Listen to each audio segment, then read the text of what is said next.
friends. Welcome to the episode 10 of the Bree and Leigh Show.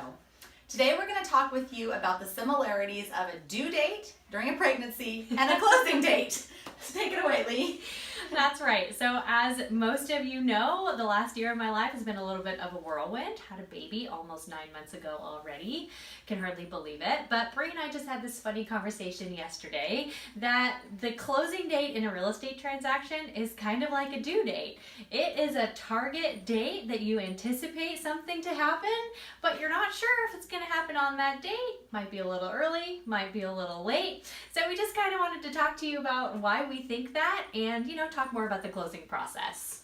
So literally every day in our business, we're managing several transactions and we're talking to our buyer clients and our seller clients about the closing date. And I can assure you that each day we're working hard with our lender partners, title company to make it happen. But sometimes there's a hiccup in a transaction, which you probably realized if you bought or sold real estate.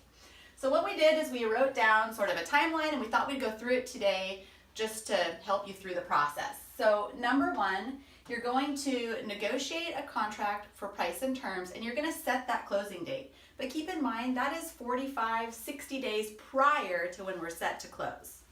That's right, and we are basing that date on, what we know, how long things are taking, what type of loan are you getting, how thorough is that inspection process going to need to be, but it truly is an estimate.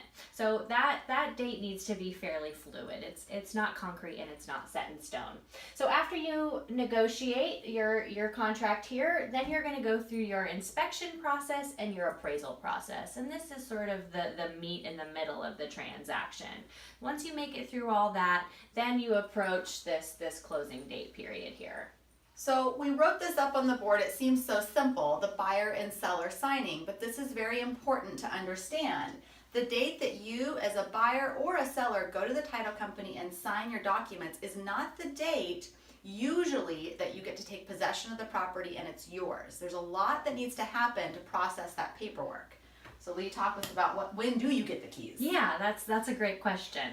So once the buyer and the seller have gone into the title company to sign all their documents, typically it's going to take another 24 to 48 hours before that deed is recorded with the county.